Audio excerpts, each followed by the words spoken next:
My story is a strange one, and for a long time, I've been afraid of telling anyone about what happened to me.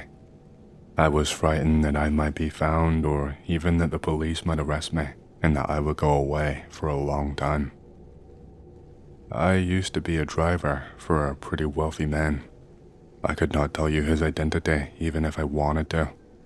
I didn't actually have a clue who it was at any point, even right up until the end. I was hired off of the street, at a bar actually. I know that sounds like insane bullshit, because why would a wealthy man choose a random guy off of the street to drive him around? I was poor and looked like a bum, and my clothes had not seen the best of days. I was just spending time mooching around.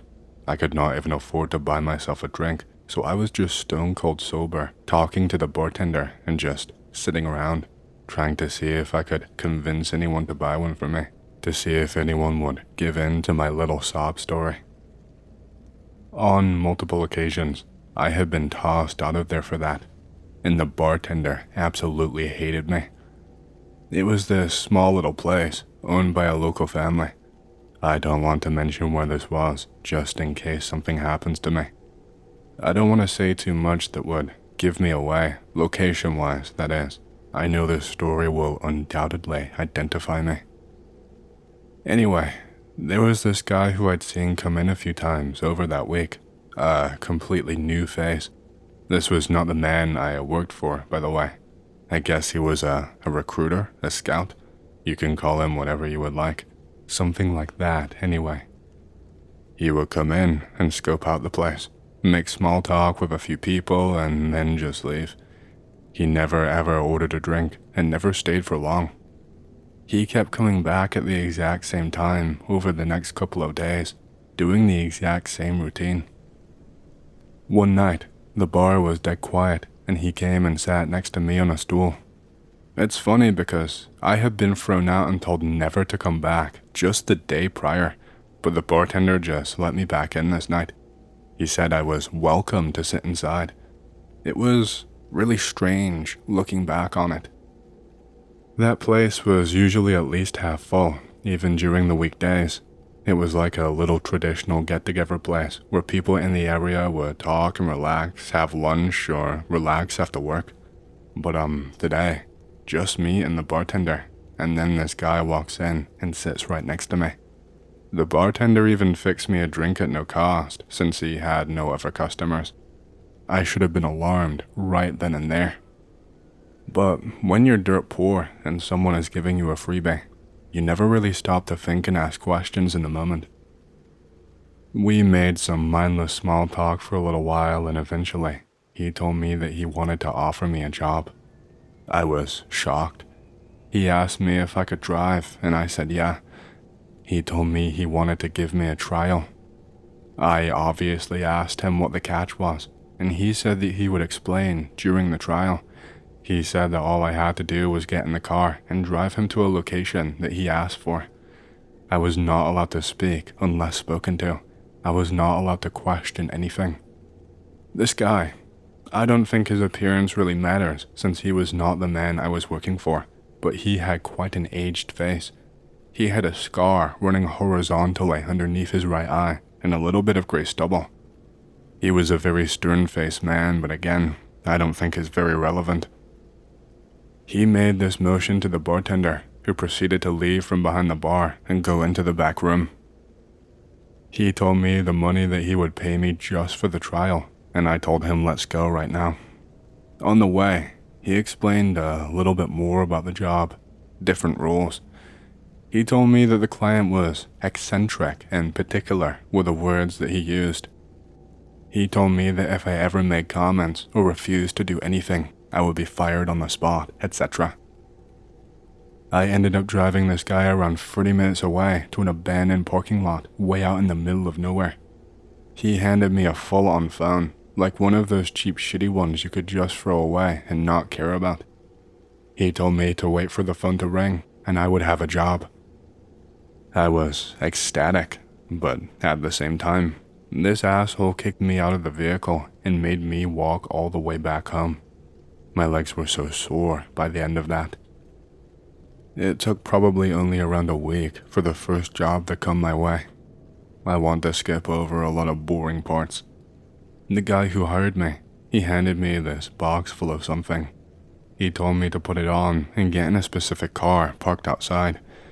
He gave me the coordinates for where he wanted me to drive to. I was then told to sit and wait outside until someone got in.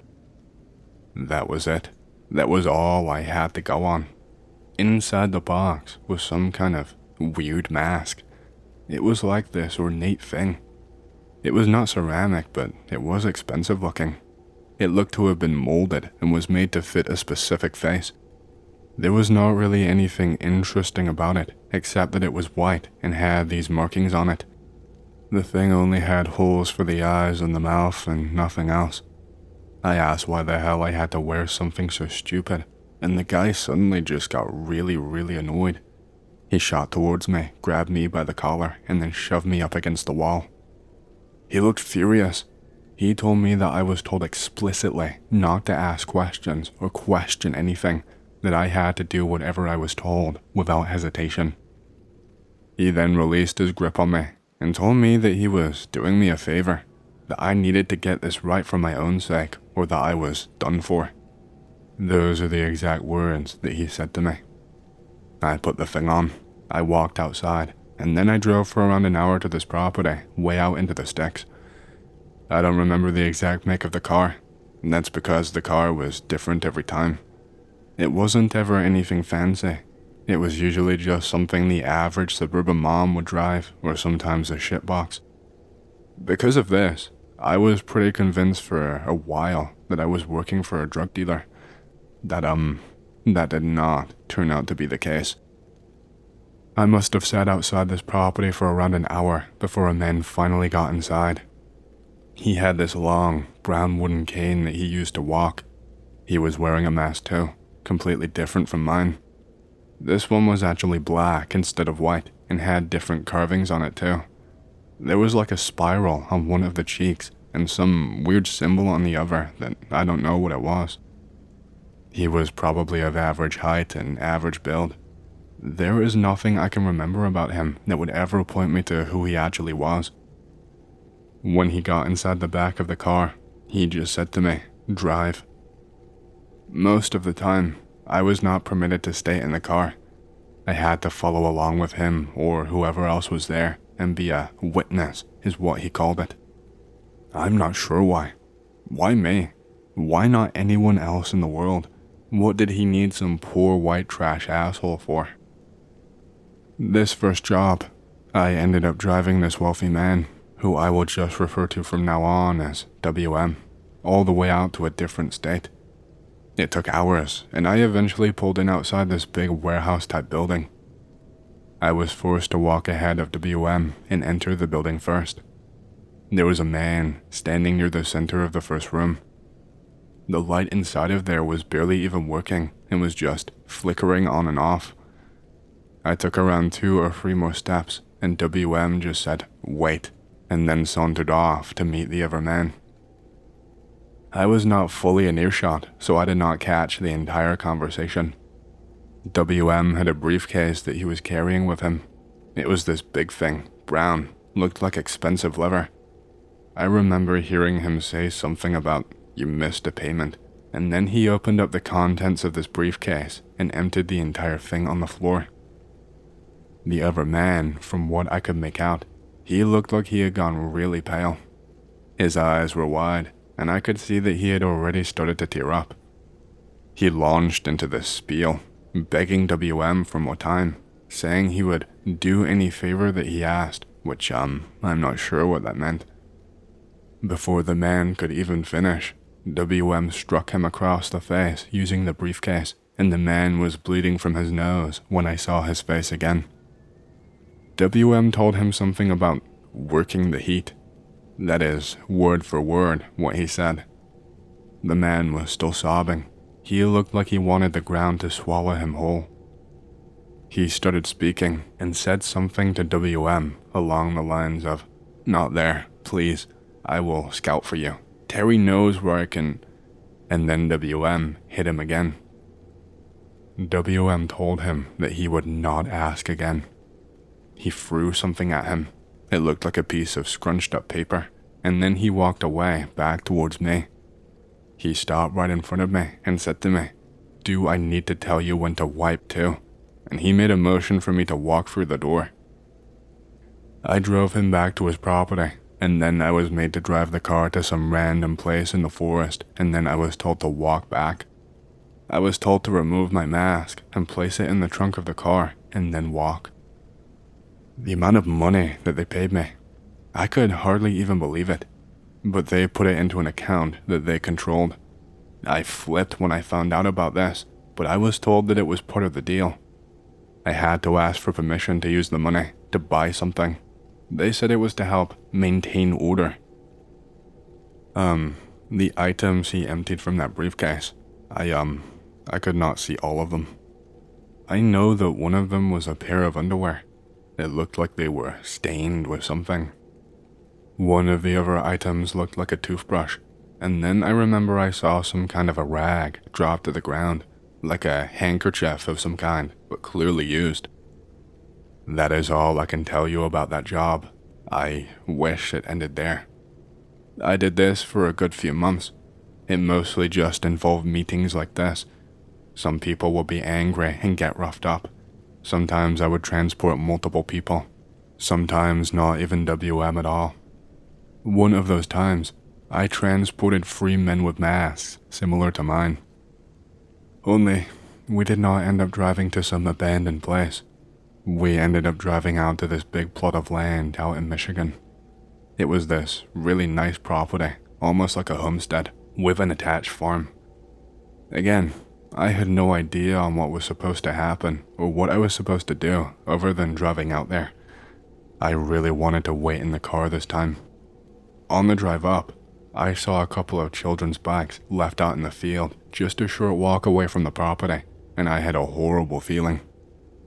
When these men told me that I had to walk in first, I thought it was best not to argue. The front door was not even locked.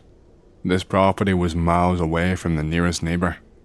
There was a woman in the kitchen feeding a baby, and there were 2 other children sitting at a table. She sees me, and she immediately jumps up and starts, I guess she was trying to explain something to me. She started rambling about how it was her fault and that she needed more time. She was practically begging me to give her another chance, but the 3 men pushed past me and told me to wait at the door. They did not even acknowledge the woman. One of the men shoved her quite aggressively down into her seat and told her that it did not concern her, that her job was still active. It did not take long for a man to come rushing down the stairs. It also did not take long before these masked men had a hold of this man, dressed in what looked like farmhand clothes. The kids were crying. The woman was begging for the men to let her do it, but they did not listen. I don't want to go on for too long, but he tried to fight back, and they beat him until he was bloody. They dragged him to the car, and I was forced to drive them to a location only a few miles away. It was another farm. The man who owned it, he was there, he was outside, and he did not even care. He just gave a polite nod to the masked men, like, what the fuck? This was not normal. He did not have a care in the world. He could not give less of a fuck that there was a man bleeding badly, being dragged kicking and screaming into the forest behind his property. And that was that. I had to leave them there. I was given a location to drive the car to, and that was it. Before I get into the last part of the story, before I explain why I was terrified of even typing this story online, not like I needed another reason after all of this crazy shit that I saw, I want to tell you about the only time I ever did a solo job. It was simple enough. I was given some kind of container. It was small, really.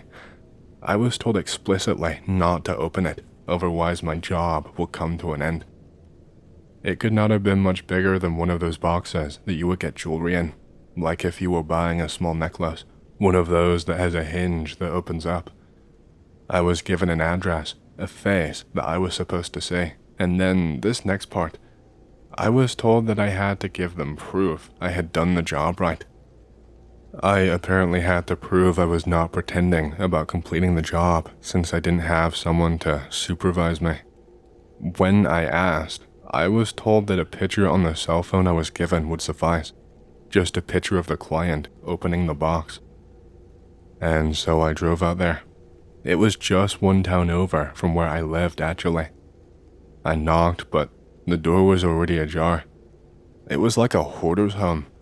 Not so much stuff, but there were bits of paperwork and letters and writings and scribblings absolutely everywhere.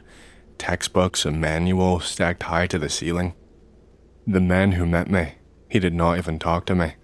He saw that a random man in a mask had walked into his house carrying something, and all he did was just reach his hands out towards me. I took a picture of him opening up the box. When he did, I saw his face turn from meek to angry to distraught, all at the same time. He, out of nowhere, just launched the box at a wall to his right, which caught me off guard and made me jump. I think it was fake. It must have been fake. Like some kind of trick or joke to scare the guy. Maybe it was made out of something. Maybe it was a mold and wasn't real and was just made to frighten him into doing whatever they wanted. That's what I'm choosing to believe, at least. Because in that box, there was a finger. A human fucking finger. When the box hit the wall, it shot out of the box and fell onto the ground. It was long, skinny, and it had a red nail right on the end, and it was wearing a ring of some kind. The man just shouted at me to get the hell out of his house. He physically grabbed me and shoved me away, and before I even got out of the door, he was picking things up off of the floor and throwing them at me. After this, I did not want to be involved anymore. I was done with the job. Forget the money. I would rather be broke than involved in whatever sick game was going on. The calls kept coming, the text messages, but I just ignored them. I turned the phone off. I smashed it onto the side of my counter and I dumped it into the trash. About a day later, the man who hired and recruited me, he was at my house. I never even gave him my fucking address. I gave no one my address. He basically forced his way through the door the second that I opened it up and asked me why I was not answering the phone. He shoved me onto the couch and told me to answer him. I told him I did not want to do it anymore. When I said this, he kind of paused for a second, gave me a blank-faced look, pulled out his phone, typed on it for a while, and then he started looking at me again. He told me no. Fucking no. He told me I needed to do one last job, urgently, and then I could go. I did not want to do it. I told him as much, but he did not let it end there. He not so subtly threatened me. Told me about the cameras in the car, about things I'd been involved in, etc., about the money still in the account. He basically gave me no choice, so I asked him what I needed to do. What he asked me to do was odd. WM apparently asked for me personally. He wanted me to drive him up to this rural property that he owned in California. Something about a family vacation. I was going to have to spend multiple nights sleeping over there and drive him wherever he needed me to. Like I said, I had no choice but to say yes. The trip took forever to get there, but for once, I was actually given some cash in person up front. More bills than I had ever seen at one time before in my life. The drive took forever. His family did not greet me, but they seemed normal, unlike him at least. Nothing about them struck me as odd. Only WM wore a mask. None of the rest of them did. They were all wearing these headbands made out of flowers and wearing these long, flowing dresses. The men were wearing this clothing made out of white cloth, and the pants and stuff looked like they were thin, maybe made out of linen. I'm not really sure, other than that the clothing looked kind of traditional. It also looked as if the entire extended family had been invited here with how many people there were. I was not allowed to stay on the main property. I was given this small wooden cabin type place to stay in, more of an outhouse really. It had a bed just barely squeezed in and had some bedside drawers with a lamp on top of it. I was told to wait here until I was called for. That first night was slow. I had nothing that I could do other than to step outside to smoke a cigarette and watch the stars. They were not in the main property much, if at all.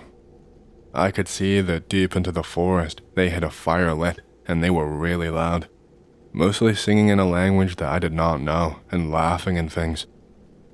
The first night, I played it safe, but when they did the same thing on the second, I got very curious. I had not been asked for even once. I didn't really know why I was there.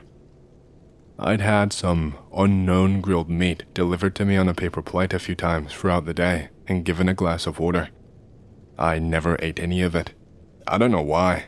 I just didn't feel like I should. They would give me a glass of water along with it that I would also never touch. I would grab the food and toss it into the woods like a frisbee and empty the water out too, and no one ever said anything to me. I don't know, I just had a bad feeling. There was one younger woman around my age who kept trying to ask me questions whenever she delivered or retrieved the plate and food. She kept touching my arms, squeezing them, touching my face, asking all these personal questions. She never looked at me in the eyes though.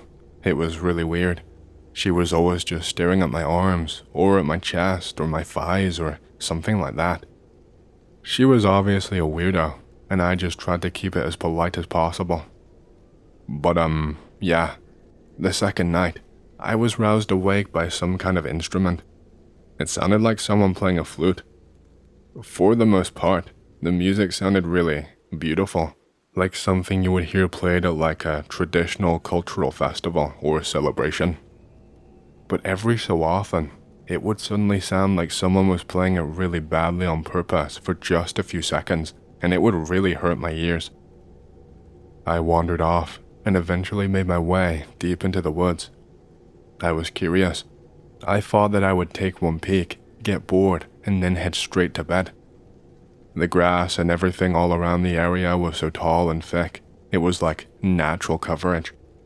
I did not even exit the tall grass, because I saw that there was some type of clearing, and there were a ton of people there. There was a massive fire going on. Everyone there was dressed in those same traditional clothes, and now all of them were wearing masks. One was playing an instrument, some were dancing and laughing, others were singing. They had knives and other utensils ready to prepare food or spit roast something, I guess, but I did not see any food around. While all of this was going on, I could see that there was something above the fire. There was something erected there. Something massive and wooden had been jammed into the ground, and it was pretty tall. There was kindling and all kinds of stuff at the base of it, but it was just slightly away from the fire, so it was not caught alight. It looked like an effigy or something. You know those sculptures that people would make specifically out of wood to burn? But there was no sculpture at the top of this pole. At the top of this thing, there was a man right at the top of it. I didn't even know how he was attached to the thing. From my angle, I could not tell properly, but it almost looked as if the pole was piercing into his skin or something just to keep him upright. He was at such an awkward angle. He had his arms outstretched from him all the way out wide. His body was kind of half twisted and slouched. He did not look conscious. He did not look alive. This was not like the finger. I knew that right in front of my eyes, this was fucking real, and I could not deny it anymore.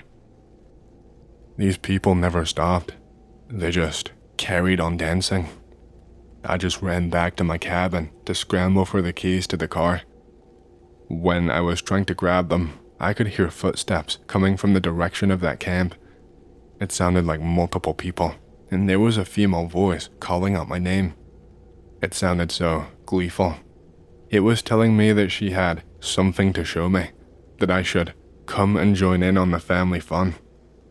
I got the fuck out of there. I could hear shouting and screaming in the distance as I got closer to the car.